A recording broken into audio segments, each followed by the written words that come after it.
শায়লা মুশালিন গম্ভীর মুখে সুপের বাটিটা ওর হাত থেকে টেনে নিলেন, চামচে করে ছেলের মুখের সামনে তুলে ধরে বললেন, নে ধর। এসব দেখার জন্যই আল্লাহ আমাকে বাঁচিয়ে রেখেছেন। এই জন্য তোকে আমি পড়াশোনা শিখিয়েছিলাম। লজ্জা করলো না তোর? তুই কি গুন্ডা নাকি বদমাস? কেন মারামারি করতে গেছিলি? রেজান খপ করে মায়ের হাতটা টেনে ধরল, তারপর মায়ের কোলে মাথা রেখে অশ্রুসিক্ত বিষণ্ণ গলায় বলল, আমাকে জাস্ট আরেকবার সুযোগ দাও মা, নইলে নীলির অনেক বড় ক্ষতি হয়ে যাবে। ওকে আমি ভালোবাসি, ওর কোনো ক্ষতি আমি নিতে পারবো না। প্লিজ মা, আমি তোমাকে কথা দিচ্ছি, এবার যদি ওকে ফেরাতে না পারি তবে তুমি যা বলবে আমি তাই করব, কিন্তু আরেকবার সুযোগ দাও মা, প্লিজ। শায়লা মুশালিন দীর্ঘশ্বাস ছাড়লেন। তার ছেলে ওই সর্বনাশী মেয়েটার মাঝে কি পেয়েছে তিনি জানেন না। মায়ের দুঃখ, তিন্নির দুঃখ, কারো দুঃখ রেজানের চোখে পড়ে না। সে কেবল আছে ওই স্বার্থপর মেয়েটাকে নিয়ে। হাল ছেড়ে দিয়ে বললেন, তুই ভীষণ স্বার্থপর হয়ে গেছিস রেজওয়ান। মায়ের দুঃখ এখন আর তোর চোখে পড়ে না। মা আর তোকে কিচ্ছু বলবে না। তোর যা ভালো মনে হয় কর। রেজান করুণ চোখে জাহিদের দিকে চাইল। একমাত্র জাহিদ ছাড়া কেউ দুঃখটা বোঝার চেষ্টা করে না, নীলিও না। সবাই নিজের মতন করে রেজওয়ানকে ভুল বুঝে দূরে সরে যায়। জাহিদ রেজওয়ানের অবস্থা দেখে মনে মনে দুঃখ বোধ করলো। একটা মানুষ সবার কাছে অপরাধী, সবাই তার বাইরের হাসি মুখটাই দেখে, ভেতরের কষ্ট কেউ বোঝে না। শায়লা মুশালিন তিন্নিকে নিয়ে বেরিয়ে যাচ্ছিলেন। রেজওয়ান তখন তিন্নির সাথে আলাদা করে কথা বলতে চাইল। তিন্নি অবাক হলেও প্রতিবাদ করলো না। কেমন আছিস তিন্নি? ভালো। পড়াশোনা ঠিক মতো করছিস তো? করছি। রেজান স্থিরভাবে কিছুক্ষণ তিন্নির মুখের দিকে চেয়ে থেকে বলল, একটা প্রশ্ন করি তোকে। কি প্রশ্ন? তোর কি মনে হয় আমি সত্যি স্বার্থপর? হ্যাঁ, আপনি খুব স্বার্থপর। রেজন হাসল, মলিন হাসি। নীলির আজকের এমন নিষ্ঠুর আচরণ ভীষণভাবে আঘাত করেছে তাকে। নীলি তার প্রতি এতটা কঠোর হবে ভাবতে পারেনি।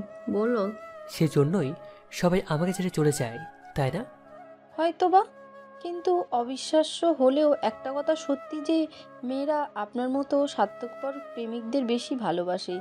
তারা চায় তাদের প্রেমিক পুরুষ এমনই করে সারা জীবন ভালোবাসুক তাদের। ঠাট্টা করছিস? মোটেও না। আমার জন্য কেউ এমনভাবে স্বার্থপর হলে আমি নিজেকে ধন্য মনে করতাম। আপনার ভালোবাসার রাজকন্যাটি বোকা, তাই তো সে আপনার ভালোবাসা বুঝতে পারছে না। রেজন অবাক হলো। তিনি আসলে অনেক বড় হয়ে গেছে, অদ্ভুত সুন্দরভাবে ভালোবাসার কথা বলছে। তুই এত সুন্দর করে কথা বলে শিখলি কবে থেকে রে তিন্নি? তিনি হাসল, নিষ্প্রাণ নিস্তেজ হাসি। দীর্ঘশ্বাস ছেড়ে বলল, আপনি আমার প্রশংসা করবেন না রেজন ভাই, সহ্য হয় না আপনার সাথে আমার ঝগড়ার সম্পর্ক। এরপর বিদায় জানিয়ে বেরিয়ে গেল তিন্নি। রেজন মলির মুখে চেয়ে রইল। তিন্নি বেদনাতুর মুখখানার দিকে। নিজেকে বড্ড অসহায় লাগছে, অপরাধ বোধ হচ্ছে। তিন্নিকে সে কোনোদিন ভালোবাসেনি, এমন খেয়াল কখনো মস্তিষ্কে উদয়ই হয়নি। কিন্তু বাচ্চা মেয়েটা যে ভুল করে তাকে এতটা ভালোবেসে ফেলবে, এটা সে বুঝতেই পারেনি। ভেবেছিল ইনফ্যাচুয়েশন, সময় দিলে ধীরে ধীরে সব ঠিক হয়ে যাবে। কিন্তু তিন্নিকে দেখে মনে হচ্ছে অনেক বড় ভুল করে ফেলেছে রেজন। আরও আগেই বাসাটা ছেড়ে দেওয়া উচিত ছিল তার, তাহলে তিন্নির চিন্তাধারা এতদূর গড়াতো না। শায়লা মুশালিনও এতটা বাড়াবাড়ি করতে পারতেন না। নীলি হসপিটালে এসেছে রেজনের সঙ্গে দেখা করতে, সাথে রেজাও ছিল। তাকে অপেক্ষা করতে বলে নীলি একাই ঢুকলো ভিতরে। দুজনকে একসঙ্গে আসতে দেখে জাহিদ মেজাজ বিগড়ে গেল তার। নীলির ভেতরে ঢোকার পথে বাধা সৃষ্টি করে বলল, এখন ভেতরে ঢোকা যাবে না স্যার, ঘুমাচ্ছেন। আবার জরুরি কথা আছে ওর সঙ্গে। পরে, এখন স্যারকে ডাকা যাবে না। প্লিজ জাহিদ ভাই, আমি শুধু 5 মিনিট কথা বলি, বেরিয়ে যাব। সরি, আমাকে স্যারের হেলথের দিকে খেয়াল রাখতে হবে। আমি দেখেছি একটু আগে ওর মা দেখা করে গিয়েছে। আপনি ইচ্ছে করে আমাকে ঢুকতে দিচ্ছেন না। ওনার মায়ের সঙ্গে নিশ্চয় আপনার তুলনা করা চলে না। আমি তুলনা করছি না, আমি জাস্ট সত্যিটা বলছি। সত্যির প্রসঙ্গ থাক, এমন অনেক সত্যি আছে যেগুলো আমি বললে আপনি নিজেকে সামলাতে পারবেন না। জ্বলে উঠল নীলি, বলল, বলুন দেখি, কি এমন সত্যি যেটা শুনলে আমি নিজেকে সামলাতে পারবো না? এই যে আপনি একজন গোল্ড ডিগার। প্রথমে স্যার, এরপর মিস্টার রেজা, তারপর কার সিরিয়াল সেটা আপনি ভালো জানেন। মুখ সামলে কথা বলুন মিস্টার জাহিদ। তার আগে আপনি নিজেকে সামলান মিস নীলি। আমি রেজওয়ান মুরসালিন নই যে আপনার সব অন্যায় মুখ বুজে সহ্য করব। আমি এটির জবাব পাটকেল দিয়ে দিতে জানি। শুধুমাত্র স্যার বারণ করেছে বলে তা না হলে আপনাদের 14 শিকের ঘানিটা নিয়ে ছাড়তাম। একটা মানুষকে মেরে রক্তাক্ত করে দেওয়ার অধিকার কে দিয়েছে আপনাদের? আপনাদের তো মানুষ বলতেও ঘৃণা হচ্ছে। সে তার নিজের দোষে মার খেয়েছে। নীলি মাথা নিচু করে ফেলল। সিরিয়াসলি? হাসলো জাহিদ। এত কিছুর পরেও নীলির নির্লিপ্ততা দারুণভাবে আঘাত করলো জাহিদকে। স্বার্থপরা একটা মেয়ে রাগে দাঁতে দাঁত চেপে বলল, হসপিটালে কেন এসেছেন? সেই কৈফিয়ত কি আপনাকে দিতে হবে? হবে। একটা গমগমে কণ্ঠস্বর জাহিদ এবং নীলির বাগবিতনটা থামিয়ে দিল। চমকে উঠল দুজনে। নীলির পেছনে দাঁড়ানো আগন্তুকটিকে দেখে মুখে হাসি ফুটে উঠল জাহিদের। রেজনের মামাতো ভাই ফুয়াদ দারুণ ব্যক্তিত্ব সম্পূর্ণ একজন মানুষ। জাহিদের সঙ্গে এর আগেও দুবার দেখা হয়েছে। ভীষণ ভালো লাগে তাকে জাহিদের। শায়লা মুশালিনের কাছে রেজনের খবর শুনে দেখা করতে এসেছে ফুয়াদ। নীলির ব্যাপারে সবই জানে সে। নীলি অবশ্য তাকে চেনে না, কিন্তু রেজনের কাছে নীলির কম করে হলেও হাজারখানা ছবি দেখেছে ফুয়াদ, তাই চিনতে বিশেষ অসুবিধা হয়নি। শায়লা মুশালিনের কাছ থেকে সব শোনার পর নীলির প্রতি আগে থেকে বিরূপ ধারণার সৃষ্টি হয়েছিল ফুয়াদের। এখানে এসে মনে হলো ধারণাটা নেহায়েত অমূলক নয়। মেয়েটা অত্যন্ত নির্লজ্জ, অন্যায় করে উল্টে ফাফড় দেখাচ্ছে। নীলি সরু চোখে চেয়ে রইল ফুয়াদের দিকে। ফুয়াদ তাকে অবাক করে দিয়ে আচমকা মুখে হাসির রেখা টেনে নিল। অত্যাধিক মোলায়েম কণ্ঠে বলল, সরি মিসেস নীলি, আপনাকে ভদ্রতা শেখানো খুবই প্রয়োজন, তাই উত্তর না দিয়ে পারলাম না। আসলে আমার ভাইকে আপনি অত্যাধিক সস্তা ভেবে বসে আছেন, তাই আপনি এবং আপনার ওই 2 টাকার প্রেমিক বা ফিয়ান্সি যাই হোক না কেন, দুজনে মিলে রেজওয়ানের গায়ে হাত তোলার সাহস পেয়েছেন। কিন্তু এবার আর সেটা সম্ভব না। এখানে কিছু করতে গেলে। থেমে গেল ফুয়াদ। বার তিনেক তুড়ি বাজালো নীলির সামনে। গম্ভীর গলায় বলল, আউট। অপমানে নীলির চোখে পানি চলে এসেছে। আজকে শেষবারের মতন রেজনের সঙ্গে দেখা করতে এসেছে। এরপর হয়তো আর কোনোদিন দেখা হবে না দুজনের। নীলির মনের কথা কোনোদিন জানতে পারবে না রেজন। এদিকে রেজনের ঘুম ভেঙে গেছে। দরজার কাছে ফুয়াদের গলার আওয়াজ পেয়ে ক্ষীণ স্বরে ডাক দিল সে। ফুয়াদ চট করে ভেতরে ঢুকে গেল। নীলি বাইরে দাঁড়িয়ে রইল। যে যাই বলুক না কেন, আজকে সে রেজনের সঙ্গে দেখা করেই যাবে। ফুয়াদ বেডের পাশে চেয়ার টেনে বসলো। নরম গলায় জিজ্ঞেস করলো, এখনও কেমন লাগছে? ভালো। কখন এসেছো? মাত্রই। রোজার সঙ্গে তোর ঝামেলা হলো কি নিয়ে? নীলিকে নিয়ে বাজে কথা বলছিল। ফুয়াদও মনে মনে তাই ধারণা করেছিল। মিছেমিছি কারোর সঙ্গে মারামারি করার মতন ছেলে রেজওয়ান নয়। ঘটনা যাই হোক না কেন, কারণটা অবশ্যই নীলি। থমথমে গলায় বলল, একটা কথা বলি তোকে, কিছু মনে করিস না। নীলিকে তুই ছেড়ে দে। এই মেয়েটা তোর জন্য পারফেক্ট না। এর চাইতে অনেক ভালো কিছু ডিজার্ভ করিস তুই। নীলি হসপিটালে আছে, তাই না? ওর গলার আওয়াজ শুনেছি। হ্যাঁ, বাইরে দাঁড়িয়ে আছে। আমার সঙ্গে খানিকটা কথা কাটাকাটি হয়েছে। I was rude. মেজাজ সামলাতে পারিনি। রেজওয়ান দীর্ঘশ্বাস ছেড়ে বলল, তুমি ওর সম্পর্কে পুরোটা জানো না। জানলে ওর উপর রাগ করে থাকতে পারতে না, কারণ ওর এই অবস্থার জন্য আমি দায়ী। ওই মেয়ে তোকে ভালোবাসে না রেজওয়ান। রেজওয়ানকে হতাশ দেখালো। মুখ ফিরিয়ে মলির মুখে বলল, আমি ওর সঙ্গে একটু কথা বলতে চাই। রেজওয়ানকে বুঝিয়ে লাভ নেই। ফুয়াদ মুখ কালো করে বেরিয়ে গেল। যার সময় নীলিকে উদ্দেশ্য করে বলল, আপনাকে ডাকছে। দয়া করে ওই অসুস্থ শরীরে ওকে কোনো মেন্টাল স্ট্রেস দেবেন না প্লিজ। এইটুকু মানবতাবোধ নিশ্চয় আপনার আছে। নীলি জবাব না দিয়ে ভেতরে ঢুকে গেল। রেজওয়ান ছলছল দৃষ্টিতে নীলির মুখের দিকে চেয়ে আছে। নীলির যা বলার সে বলে দিয়েছে। বলা হলো না শুধু রেজওয়ানের, মনের কথা মনেই রয়ে গেল। চুপচাপ নীলির কথাগুলো শুনে গেল কেবল। অভিমানের পাহাড় জমা হলো। নীলি তাকে নিজের জীবন থেকে সরে যেতে বলছে, ভালোবাসার দোহাই দিচ্ছে। আজকে আর অন্য দিনের মতন লড়াই করার শক্তি নেই রেজওয়ানের। চারদিক থেকে সবার চাপে নীলের নিষ্ঠুর আচরণে মন ভেঙে গেছে। ঠিক আছে, আমি আর কখনো তোমাকে বিরক্ত করব না, কথা দিচ্ছি। মিস্টার রেজাকে কোনো ধরনের বিপদে ফেলবে না, কথা দাও। দিলাম। আমার বিয়েতে কোনো ঝামেলা বাঁধাবে না। না। Thank you. আসি আমি, ভালো থেকো। বেরিয়ে গেল নীলি। জাহিদ হা করে রেজনের মুখের দিকে চেয়ে রইল। রেজান শূন্য দৃষ্টিতে সামনের দিকে চেয়ে আছে। বুকের ভেতর ভেঙে চুরে তছনছ হয়ে যাচ্ছে। ভালোবাসার মানুষটা একটুও বুঝলো না তাকে। অভিমান নিয়ে দূরে সরে গেল। স্যার, রেজাকে এত সহজে ছেড়ে দেবেন? জাহিদের বিমূর কণ্ঠস্বর। রেজওয়ান জবাব দিল না। আজকে তার বলার মতন কিছুই নেই। নীলি তার হাত ধরে অনুনয় বিনয় করে কেঁদেছে। তাকে নিজের মতন করে ছেড়ে দেওয়ার জন্য। রেজনের আকুলতা সে দেখেনি, রেজওয়ানও আর দেখানোর চেষ্টা করেনি। তার সকল আকুলতা এখন নীলির কাছে অনর্থক, তাই চুপচাপ নীলির কথা মেনে নিয়েছে। ড্রয়িং রুমে শায়লা মুরসালিনের সঙ্গে সোফায় বসে আছে ফুয়াদ। শায়লা মুরসালিন কাঁদছেন আর ইনিয়ে বিনিয়ে নীলির বদনাম করছেন।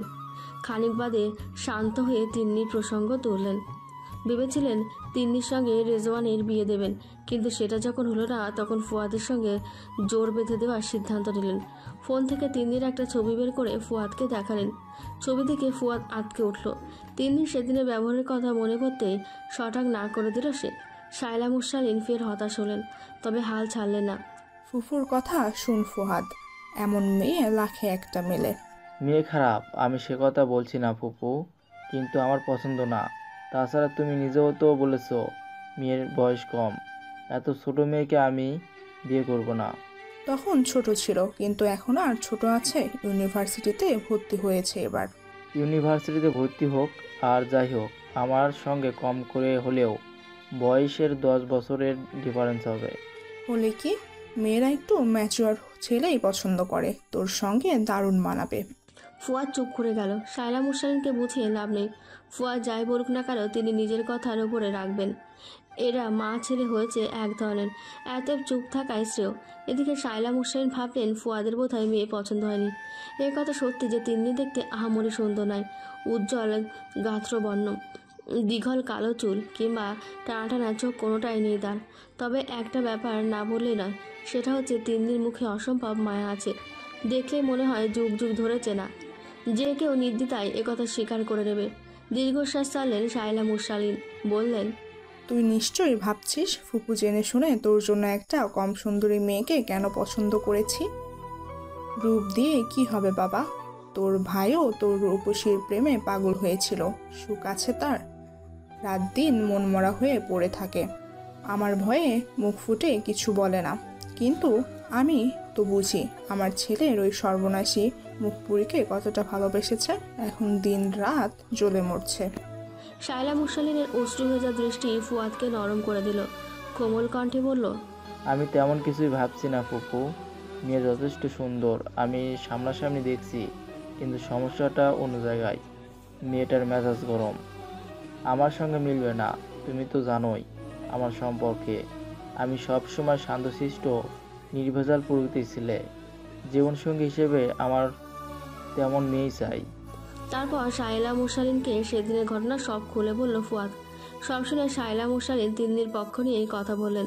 তুই যা করেছিস তাতে তো যে কারোরই মেজাজ গরম হয়ে যাবে। হ্যাঁ, মেজাজ গরম হওয়াটা স্বাভাবিক, কিন্তু ওই মেয়ের মেজাজ মাত্রাতিরিক্ত গরম, বাড়ি মেরে আমার মাথা ফাটিয়ে দিয়েছে। শায়লা মুরসালিন আরও কিছু বলতে চাইলেন, ফুয়াদ তাকে থামিয়ে দিল, বলল, আমার বিয়ে নিয়ে চিন্তা বাদ দিয়ে রেজওয়ানের দিকে নজর দাও এখন, ওর মনের অবস্থা ভালো না। রেজনের কথা মনে পড়তে শায়লা মুরসালিন অন্যমনস্ক হয়ে পড়লেন। তার ছেলেটা বিনা দোষে নিজেকে শাস্তি দিচ্ছে। কি ছেলে কি হয়ে গেছে।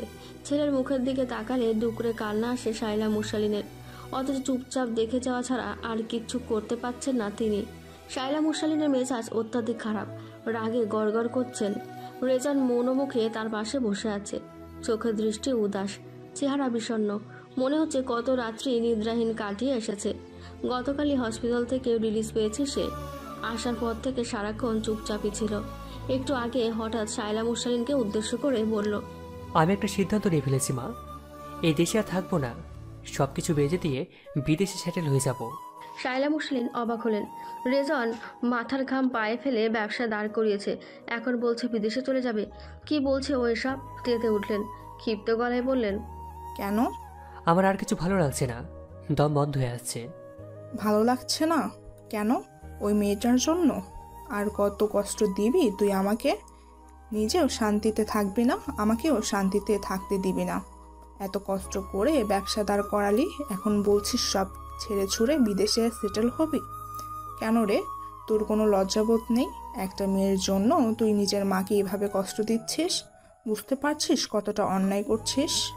মায়ের রাগের বিপরীতে অসহায় দৃষ্টিতে তার মুখের দিকে চেয়ে রইল রেজওয়ান। নিজের ভেতরের যন্ত্রণা সে কাউকে বোঝাতে পারছে না। অসহ্য বেদনায় ক্রমাগত বুক ভারী হয়ে আসছে। নিঃশ্বাস বন্ধ হয়ে যাচ্ছে, অথচ কেউ তাকে বুঝতে পারছে না। সবাই ভুল বুঝে দূরে সরিয়ে দিচ্ছে। হাঁটু মুড়ে মায়ের সামনে বসে পড়ল সে, মাথাটা তার কোলের ওপর রেখে ক্লান্ত পরিশ্রান্ত গলায় বলল, প্লিজ মা, আর কোনোদিন কিচ্ছু চাইবো না তোমার কাছ থেকে। শায়লা মুশালিন জবাব দিলেন না, তবে নরম হলেন। মায়ের মন সন্তানের বেদনায় ব্যথা পায়। বললেন, ঠিক আছে, কিন্তু তুই আগে আমাকে একটা কথা দে। আমার গা ছুঁয়ে শপথ কর আর কখনো ওই মেয়ের সঙ্গে যোগাযোগ করবি না। রেজান প্রথমে কিছুক্ষণ কোনো কথাই বলল না। মরার মতন শায়লা মুশালিনের পায়ের ওপর পড়ে রইল। তারপর ধীরে ধীরে মাথা তুলে বলল, তোমার কাজ হয়ে পৃথিবীর সবচেয়ে বড় সত্যি কথা বলার সাহস সৃষ্টিকতা আমাকে দেয়নি মা। শপথ অনেক দূরের কথা, নিজের উপর ভরসা থাকলে তোমাকে নিয়ে ঝুঁকি নেওয়ার সাহস আমার নেই। শায়লা মুশালিন মনে মনে খুশি হলেন, তবে আশঙ্কা মুক্ত হতে পারলেন না। একবার মনে হলো রেজান তাকে ফাঁকি দিচ্ছে, আবার মনে হলো মায়ের কাছে মিথ্যা বলা ছেলে রেজান নয়। অতবার মুখ কালো করে বললেন, তুই আমাকে ফাঁকি দিচ্ছিস রেজওয়ান, মাকে কষ্ট দিচ্ছিস তুই। না মা, আমি তোমাকে ফাঁকি দিচ্ছি না। তুমি নিশ্চিন্তে থাকতে পারো। নীলির সঙ্গে আমার আর কখনো যোগাযোগ হবে না। আমি আর কখনো ওর সঙ্গে যোগাযোগ করবো না। শায়লা মুশালিন আর কিছু বললেন না। ছেলের ওপর তার বিশ্বাস আছে। অন্যদিকে নীলিও রেজাকে বিয়ে করছে, তাই বিয়েটা হয়ে গেলে রেজানও চাইলেও আর যোগাযোগ করতে পারবে না। এই বিষয় নিয়ে আপাতত মাথা ঘামানো বন্ধ। এক সপ্তাহের ভেতর রেজন বাইরে যাওয়ার সব কাগজপত্র রেডি করে ফেলল। প্রপার্টি যা আছে সব নিলামে উঠে গেল। বিক্রি হলেই আর দেরি করবে না। জাহিদ বেশ দৌড়াদৌড়ি করছে যত তাড়াতাড়ি সম্ভব কাজ সেরে ফেলার জন্য। তার উপর দায়িত্ব দিয়ে রেজানও বেশ নিশ্চিন্তে আছে। বাসার গোছগাছও সব শেষ। তিন্নি প্রায় দেখা করতে আসে শায়লা মুশালিনের সঙ্গে। রেজনের সঙ্গেও দেখা হয়, কিন্তু কথা বলে না। রেজনও আগ বাড়িয়ে কথা বলতে চায় না, চুপচাপ পাশ কাটিয়ে চলে যায়। বলা প্রয়োজন, তিন্নির এখন আর আগের মতন রাগ নেই রেজনের ওপর, বরঞ্চ মনে মনে কষ্ট হয় রেজনের জন্য। মানুষটা কাছে পেয়েও ভালোবাসার মানুষকে আবার হারালো। ভালোবাসার মানুষটা ভুল বুঝে দূরে সরিয়ে দিয়েছে তাকে। একবারও তার মনের অবস্থা বোঝার চেষ্টা করেনি। এসব ভাবলে তিন্নির কষ্ট হয়, কিন্তু মুখ ফুটে কিছু বলতে পারে না। পরশু ফ্লাইট, ফুয়াদ এসেছে দেখা করার জন্য। শায়লা মুশালিন জোর করে রেখে দিলেন। তিন্নিও আছে। প্রথমে এই বাসায় ফুয়াদকে দেখে বেশ অবাক হয়েছিল সে। পরে শায়লা মুশালিনের কাছ থেকে জানতে পারল ফুয়াদ তার ভাইয়ের ছেলে। ফুয়াদ অবশ্য তাকে দেখে তেমন রিয়াক্ট করেনি। সামনাসামনি পড়ে গিয়ে একবার শুধু কেমন আছেন জিজ্ঞেস করেছে, এইটুকুই, আর কোনো কথা হয়নি। অন্ধকারে ছাদের একপাশে একা দাঁড়িয়ে আছে রেজওয়ান। ফুয়াদ কাছে গিয়ে দাঁড়ালো, পিঠে আলতো চাপড় দিয়ে বলল, তোকে ফুপু নিচে ডাকছে। জাহিদ ফোন করেছে, তোকে না পেয়ে নাকি ফুপুর নম্বরে ফোন করেছে, কি জরুরি কথা বলার জন্য। ফ্ল্যাটটা বিক্রি করে দেবো, সেই ব্যাপারে আলাপ করার জন্যই ফোন করছে বোধহয়। তোমার কি খবর? আমার আর কি খবর, ফুপু তো এখান দিয়ে এক ভেজাল লাগিয়ে দিয়েছে। কি ভেজা লাগিয়েছে? আমার বিয়ের জন্য উঠে পড়ে লেগেছে। তোদের নিচের ফ্ল্যাটে একটা মেয়ে আছে না তিন্নি, ওর বাসায় প্রস্তাব পাঠিয়ে দিয়েছে। বাবাকেও ফোন করে পাগল করে দিচ্ছে দেখতে আসার জন্য। বাবা তো ফুপুর কথা শুনেই অধিক রাজি, আমার কোনো কথাই শুনছে না। রেজওয়ান অবাক হলো। শায়লা মুশালিন ভেতরে ভেতরে এই কাণ্ড কখন ঘটালো? একবারও তো তাকে বলল না। তবে যাই হোক না কেন, ফুয়াদের সঙ্গে তিন্নির বিয়ে হলে খারাপ হবে না। অবশ্য তিন্নি যদি রাজি হয় তাহলে। কি জানি মেয়েটা রেজওয়ানের ঘর থেকে বেরিয়ে আসতে পেরেছে কিনা। দীর্ঘশ্বাস ছেড়ে বলল, দেখো, মেয়ে দেখতে সমস্যা নেই, দেখে তারপর সিদ্ধান্ত নাও। এখন তো ব্যস্ত হওয়ার কিছু নেই। ফুপু তোকে বলেনি? কি? মেয়ে আমি দেখেছি, কথাও বলেছি। সেজন্য আমার মনে হচ্ছে আমার একে অপরের জন্য পারফেক্ট চয়েস না। ফুয়াদ সেদিনের ঘটনা একে একে সব খুলে বলল রেজওয়ানকে। সব শুনে রেজওয়ান কিঞ্চিত হাসল। তিনি তাহলে এর মাঝে এক কাণ্ড ঘটিয়ে ফেলেছে। মেয়েটা কবে যে বদলাবে? পরিস্থিতি সামাল দেওয়ার জন্য বলল, কে কার জন্য পারফেক্ট চয়েস সেটা আমরা কেউ বলতে পারি না। একমাত্র সৃষ্টিকর্তা ভালো বলতে পারবেন তিনি কার জন্য কাকে ঠিক করে রেখেছেন। এতই এসব নিয়ে চিন্তাভাবনা বাদ দাও, চলো নিচে যাই। ইমিগ্রেশন কাউন্টারে পাসপোর্ট চেকিং শেষে লাউঞ্জে বসে অপেক্ষা করছে রেজওয়ান। তার পাশে মেয়েকে নিয়ে গোমরা মুখে বসে আছে শায়লা মুশালিন। এই বুড়ো বয়সে নিজের দেশ ছাড়তে হচ্ছে দেখে ভীষণ কষ্ট পাচ্ছেন। এখন তার নাতি নাতি নিয়ে হেসে খেলে জীবন পার করে দেবার বয়স। এখন কিনা তিনি দেশ ছাড়া হচ্ছেন, ভাবতেই মনটা খারাপ হয়ে যাচ্ছে। ফুয়াদ এসেছিল সিয়াপ করতে, তাকে দেখে শায়লা মুশালিন কম করে হলেও অর্ধশতাধিকবার তিন্নির কথা স্মরণ করিয়ে দিয়েছে। আগামী সপ্তাহে তিন্নিকে দেখতে যাওয়ার কথা আছে ফুয়াদের বাবা মায়ের। সেখানে গিয়ে ফুয়াদ যেন কোনো গন্ডগোল না করে সেই বিষয়ে বারবার সতর্ক করেছেন। ফুয়াদ বাধ্য ছেলের মতন চুপচাপ সব শুনল। শেষে শায়লা মুশালিনকে আশ্বস্ত করে বলল, আমি কোনো গন্ডগোল করব না ফুপু, তুমি শুধু শুধু টেনশন করছো। বিয়ে যেহেতু সারা জীবনের ব্যাপার, তাই আমি শুধু বলেছি তোমরা আরেকটু ভেবেচিন্তে সিদ্ধান্ত নাও, কারণ মেয়ে যে একটু মেজাজি সে কথা তুমিও জানো আমিও জানি। শায়লা মুশালিন স্বীকার করলেন না, বললেন, মেয়ে মানুষের ওরকম একটু আধটু মেজাজ থাকে, এসব কিছু না, বিয়ের পর সব ঠিক হয়ে যাবে। আমার কি কম মেজাজ ছিল? তোর বাবা জানে আমি কতটা মেজাজি ছিলাম, তাই বলে তোর ফুপুর সঙ্গে আমি সংসার করিনি? কোনোদিন আমাদের সাথে দু কথা হয়েছে?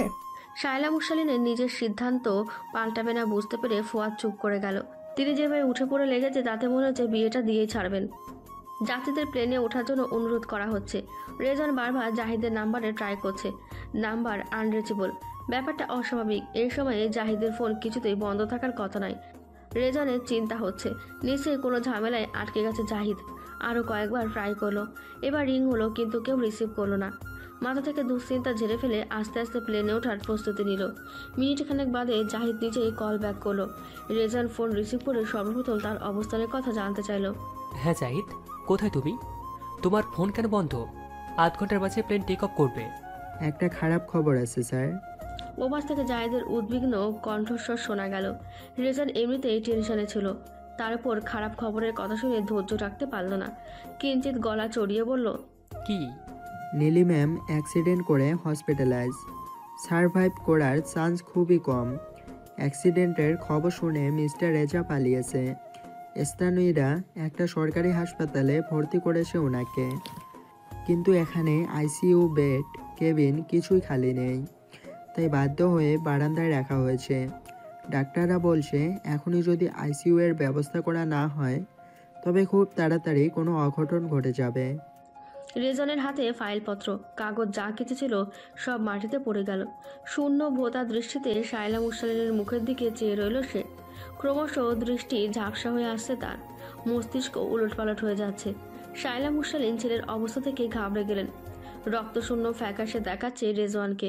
চাদর দিয়ে তার মুখমণ্ডল ঘাম মুছে দিয়ে উদ্বিগ্ন কণ্ঠে জিজ্ঞেস করলেন, কি হয়েছে বাবা, তোকে এমন দেখাচ্ছে কেন? মা, জাহিদ কি বলছে সব? বলতে বলতে কান্নায় ভেঙে পড়ল রেজওয়ান। শায়লা মুশালিন এবার আরো বেশি ঘাবড়ে গেলেন। আতঙ্কিত কণ্ঠে জিজ্ঞেস করলেন, কি বলেছে? নীলি অ্যাক্সিডেন্ট করে হসপিটালে ভর্তি মা, বাঁচার সম্ভাবনা খুবই কম। আমি এখন কি করব মা? রেজওয়ানের পাগলের মতো অস্থির আচরণ করছে। কান্নার বেগ ক্রমশ বাড়ছে তার। আশেপাশে সবাই হাঁ করে ওর মুখের দিকে তাকিয়ে আছে। শায়লা মুশালিন রেজওয়ানের হাত থেকে ফোন নিয়ে নিজে জাহিদের সঙ্গে কথা বলেন। কন্ডিশন কেমন জাহিদ? বাঁচাবে? ভালো না ম্যাম, যে কোনো সময় অঘটন ঘটে যেতে পারে। জরুরি ভিত্তিতে আইসিইউতে শিফট করা প্রয়োজন। ব্যবস্থা করো, আমরা আসছি। ফোন রেখে ছেলের হাত ধরে উঠে দাঁড়ালেন শায়লা মুশালিন। ধমক দিয়ে বললেন, কান্নাকাটি পরে হবে, আগে হসপিটালে চল। রেজওয়ান কিছুতেই নিজেকে স্থির রাখতে পারছে না, যার জন্য সে এতগুলো দিন অসহ্য বেদনায় কাটিয়েছে, এত আত্মত্যাগ করেছে, দেশ ছেড়ে পর্যন্ত পালিয়ে যাচ্ছে। সে আজ দুনিয়া ছেড়ে পালানোর পায়তারা করছে।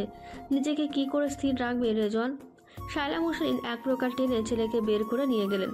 নীলির কন্ডিশন খুব একটা ভালো নয়, ব্রেনে মারাত্মক আঘাত লেগেছে।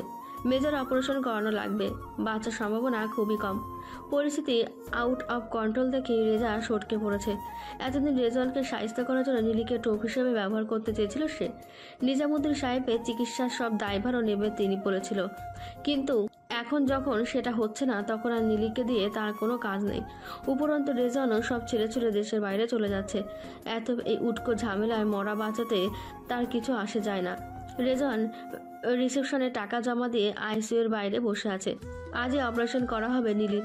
যাবতীয় ফর্মালিটিস সব জাহিদ পালন করছে। শায়লা মুশালিন এই প্রথম স্নেহের দৃষ্টিতে ছেলের মুখের দিকে চাইলেন। দু হাতে মুখ চেপে ধরে নিঃশব্দে কাঁদছে তার আদরের ছেলেটা। চোখের পানি হাতের গাল ভিজে যাচ্ছে। রিসেপশনের কাজ শেষ করে ফিরে এলো জাহিদ। রেজওয়ানকে উদ্দেশ্য করে নরম গলায় বলল, আপনি টেনশন করবেন না স্যার, ওনার কিছু হবে না। বাচ্চা শিশুর মতো ফুপিয়ে উঠল রেজওয়ান। চোখের সামনে নীলির এমন করুণ অবস্থা কোনোভাবে মেনে নিতে পারছে না সে। তার আসার আগে হসপিটালের বারান্দায় পড়েছিল নীলি। জাহিদ ছাড়া সঙ্গে কেউ ছিল না, একটা লোক ছিল না আফসোস করার মতন। রেজনের পূর্বে সব অভিমান ভুলিয়ে দিল নীলির অসহায় অচেতন মুখ। বুক ফেটে বেরিয়ে আসতে চাইল হৃৎপিণ্ডটা। শত চেষ্টা করেও নিজেকে স্থির রাখতে পারছে না সে। ছুটে গিয়ে নীলিকে জড়িয়ে ধরে বলতে ইচ্ছে করছে, অভিমান আমার করার কথা ছিল হৃদয়হীনা নিষ্ঠুর, তোমার নয়। তুমি কেন আমাকে বারবার কষ্ট দিচ্ছ? কেন তুমি আমার ভালোবাসা বুঝতে পারছো না? শায়লা মুরসালিন ছেলের মাথায় হাত রাখলেন, আঁচল দিয়ে চোখ মুছে দিলেন। অশ্রু সজল করুণ মুখে মায়ের দিকে চাইল রেজওয়ান। ঠোঁট কাঁপছে তার, চিৎকার করে কাঁদতে মন চাইছে। বাচ্চা ছেলেটির মতন তার মাথা বুকে টেনে নিলেন শায়লা মুরসালিন। মাথায় হাত বুলিয়ে দিতে দিতে বললেন, পুরুষ মানুষ এত ভেঙে পড়লে চলে না। পুরুষ মানুষকে শক্ত হাতে সকল পরিস্থিতির মোকাবেলা করতে হয়। আল্লাহ ভরসা, ধৈর্য রাখো। রেজান ফের কান্নায় ভেঙে পড়ল। মায়ের হাত দুটো চেপে ধরে বলল, ওকে তুমি বিদায় দিও না মা। ও বেঁচে থাকলে আমি খুশি। ওর কাছে যাব না, কথা দিচ্ছি তোমাকে। শায়লা মুরসালিন ছেলের মনের অবস্থা বুঝতে পেরে তেমন কোনো কঠোর মনোভাব দেখালেন না। রেজান মানসিকভাবে ভেঙে পড়েছে। এই মুহূর্তে মা হিসেবে ওনার ছেলের পাশে থাকা দরকার। ছেলেকে আশ্বস্ত করে বললেন, এসব কথা এখন থাক। আমি চাই সে বাঁচুক। অন্যের সন্তানের মৃত্যু কামনা করা কোনো মায়ের পক্ষেই সম্ভব নয়। 9 ঘন্টা যাবৎ অস্ত্রোপচার শেষে ওটি থেকে বের করা হলো নীলিকে। মাথা, হাতে, পায়ে, গলায় ব্যান্ডেজ। অচেতন অবস্থায় আইসিইউর বেডে পড়ে আছে তার নিথর দেহ। রেজান গ্লাসের ফাঁক দিয়ে চাইল। চোখের পানি আজকে বাদ মানছে না তার। সারা জীবন এই মেয়েটা অনেক কষ্ট পেয়েছে। সবাই তাকে ঠকিয়েছে। কখনো রেজানকে বাঁচাতে গিয়ে ঠকেছে, কখনো বা নিজেকে সুখী করতে গিয়ে, কিন্তু ঠকেছে। সুখের টাকা এক মুহূর্তের জন্যও পায়নি। হাতের উল্টো পিঠে চোখ মুছল রেজওয়ান। শায়লা মুরসালিনকে উদ্দেশ্য করে বলল, তুমি মামার বাসায় চলে যাও মা, গিয়ে রেস্ট নাও। আমি হসপিটালে থাকি। কিন্তু ওর জ্ঞান তো এখনো ফিরেনি। তাছাড়া ওর বাবাকেও খবর দেওয়া হয়নি। উনি আজ 12 দিন যাবৎ হসপিটালে ভর্তি, হুঁশ নেই। ডক্টর অক্সিজেন দিয়ে রেখেছে। বলিস কি? হ্যাঁ, জাহিদ নীলির পাশে গেছিল খবর জানাতে। সেখানে ওর প্রতিবেশীরা বলল নীলির বাবা আজকে 12 দিন যাবৎ অচেতন। শায়লা মুরসালিন কি বলবেন ভেবে পাচ্ছে না। রানী হৃদয় স্বভাবতই কোমল। তার উপর নীলির এমন দুর্দশার কথা শুনে বিগলিত হয়ে গেলেন। আফসোসের সুরে বললেন, লোকটা নিজেও শান্তিতে রইল না, মেয়েটাকেও শান্তিতে থাকতে দিল না। রেজান জবাব দিল না। নীলির এমন পরিস্থিতির জন্য সে ঠিক কাকে দোষ দেবে বুঝতে পারছে না। সে নিজেও তো দোষী। চাকরিতে জয়েন করার পর থেকে কম অত্যাচার তো করেনি নীলির ওপর। বাধ্য হয়ে মেয়েটা চাকরি ছেড়ে দিয়েছে। এত কিছুর পর রেজান নীলিকে কি করে একতরফা দোষ দেয়? 12 ঘন্টা বাদে নীলির জ্ঞান ফিরেছে। ডাক্তাররা 24 আওয়ার্স অবজারভেশনে রাখছেন। এখন যদিও আশঙ্কামুক্ত সে, তবে ডাক্তার জানিয়েছে এত বড় একটা অপারেশনের পর এক্সট্রা সিকিউরিটির জন্য হলেও আরও কিছুদিন হসপিটালে থাকতে হবে নীলিকে। জ্ঞান ফেরার পর জাহিদি প্রথম দেখা করতে গেল নীলির সঙ্গে। রেজনের কেবিনের বাইরে বারান্দায় বসেছিল। জাহিদ দেখা করে এলে উদ্বিগ্ন মুখে নীলির অবস্থার কথা জানতে চাইল সে। জাহিদ বিস্তারিত সব খুলে বলল। সব শুনে রেজওয়ান স্বস্তি পেল। তাকে বাইরে দাঁড়িয়ে থাকতে দেখে জাহিদ কৌতূহলী গলায় প্রশ্ন করল, আপনি দেখা করবেন না স্যার? না। রেজনের এমন উত্তর জাহিদকে অবাক করেছে। অপারেশনের পর থেকে নীলির জ্ঞান ফেরা পর্যন্ত রেজওয়ান থাই বসেছিল হসপিটালের বারান্দায়। এক মুহূর্তের জন্য এদিক ওদিক হয়নি। এখন বলছে দেখা করবে না। হে কেমন অভিমান! মনে মনে দুঃখ বোধ করলো জাহিদ। কিন্তু এই দুঃখবোধটা ঠিক কার জন্য সে নিজেও বুঝতে পারছে না। নীলির জন্য নাকি রেজওয়ানের জন্য? রেজওয়ান উঠে দাঁড়ালো। হসপিটাল থেকে বেরিয়ে যাওয়ার সময় জাহিদকে উদ্দেশ্য করে বলল, টাকা পয়সা যা লাগে খরচ করবে, কিন্তু ট্রিটমেন্টে যেন কোনো ঘাটতি না হয়। রেজওয়ান বেরিয়ে গেছে। জাহিদ হতাশভাবে মাথা তোলালো। মনে হচ্ছে ছ্যাঁকাটা নীলি নয়, সে নিজেই খেয়েছে। এই অদ্ভুত ভালোবাসার কোনো কুল কিনারা সে খুঁজে বের করতে পারছে না। শায়লা মুরসালিনের হাতে প্লেনের টিকিট এই মাত্র রেজওয়ান এসে দিয়ে গেছে। যাওয়ার সময় বলে শায়লা মুরসালিনকে উদ্দেশ্য করে বলেছে, আজকে সন্ধ্যা 6টায় আমাদের ফ্লাইট মা, তুমি রেডি থেকো। আমার একটা কাজ আছে, সেটা সেরে আসি। শায়লা মুরসালিন অবাক হলেন। এত ঘটনা হয়ে যাওয়ার পর রেজওয়ান নিজে থেকে দেশ ছাড়তে রাজি হবে এটা তিনি ভাবতে পারেননি। ভেবেছিলেন এবার রেজওয়ানকে নীলির কাছ থেকে সরানো অসম্ভব। মনে মনে সেটা নিয়ে দুঃখবোধও করেছিলেন। কিন্তু রেজওয়ান তার ধারণাকে ভুল প্রমাণ করে দিয়ে নিজে গিয়ে টিকিট কেটে এনেছে। আসল ঘটনা কি সেটা জানার জন্য জাহিদের কাছে ফোন করলেন। জাহিদ জানালো সে বলতে পারবে না। রেজওয়ান হসপিটালেও নীলির সঙ্গে দেখা করেনি। সব শুনে শায়লা মুরসালিন চিন্তায় পড়ে গেলেন। রেজওয়ানের হঠাৎ হলোটা কি? সে কি সত্যি কানাডা যাবে, নাকি প্ল্যান করে শায়লা মুরসালিনকে পাঠিয়ে দিতে চাইছে? দুদিন পরের ঘটনা। নীলি এখন সম্পূর্ণ সচেতন, কথাবার্তা বলতে পারে। জাহিদ সর্বক্ষণ ওর আশেপাশেই আছে। জ্ঞান ফিরতেই নীলি তাকে দেখে মলিন হাসল, ক্ষীণস্বরে বলল, এবারেও মরলাম না জাহিদ ভাই। কেমন লাগছে এখন? মাথায় পেইন আছে? না। দুদিকে মাথা নাড়ালো নীলি। জাহিদ ব্যাগ থেকে একটা হলুদ ফাইল বের করে নীলির দিকে এগিয়ে দিল। নীলি ভ্রু কুচকালো, ইশারায় জিজ্ঞেস করলো, কি এটা? খুলে দেখুন। খুলল নীলি। ভেতরে ফ্লাইটের কাগজপত্র। রেজওয়ানের নামে কেনা ফ্লাইটটা নীলির নামে ট্রান্সফার করে দিয়ে গেছে সে। নীলি অবাক হলো, হতবিহ্বল চেহারা নিয়ে জাহিদের দিকে চেয়ে রইল।